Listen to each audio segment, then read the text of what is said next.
ఇదే పెట్టి చంపుతుంది. ఫస్ట్ టైం మా ఇంట్లో మమ్మీ తొక్కు పెట్టింది.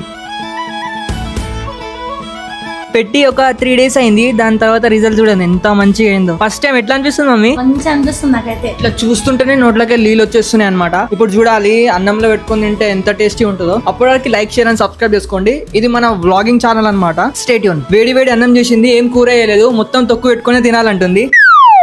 కాదు మమ్మీ, నువ్వు మళ్ళా కుండలకి ఇండ్లు ఎందుకు వేసినావు? కొంచెం కొంచెం తీసుకొని తినాలి, మన అవసరం ఉన్నంత తీసుకోవాలి, పెట్టుకోవాలి. అదే తీస్తుంటే ఖరాబ్ అవుతుంది. ఊకే తీస్తుంటే ఖరాబ్ అవుతుంది. టేస్ట్ చూద్దాం. ఫస్ట్ ముద్ద నాకే పెడుతుంది, ఎవ్వరు తినలే. మంచిగా పెట్టే, కొంచెం ఎక్కువ పెట్టు.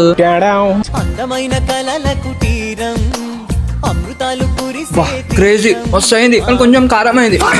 తొక్క అనేది కారమే ఉండాలి కొంచెం. లాస్ట్ టైం అయితే మా అమ్మమ్మ వాళ్ళు అయితే పెడుతుండే, వాళ్ళు ఎర్రగారం కొట్టిస్తుండే. పాతకాలం ఎట్లా మిరపకాయలు వేసి కొట్టిస్తారు కదా, ఆ కారము తింటే కళ్ళకి నీళ్ళు వస్తుండే. చెప్తున్నా కదా, కొంచెం మంటమంట ఉంది, కానీ టేస్ట్ మాత్రం కిర్రాక్ ఉంది. మమ్మీ రోజు మా ఇంట్లో కూర వేయదు, ఇదే పెట్టి చంపుతుంది. చెప్పు బాయ్. ఫస్ట్ టైం మమ్మీ పెట్టినందుకు చాలా టేస్టీ ఉంది. Thank you mummy. చెప్తున్నా, మా అక్క మస్తు మిస్ అవుతుంది. అక్క మిస్ అవుతున్నావు.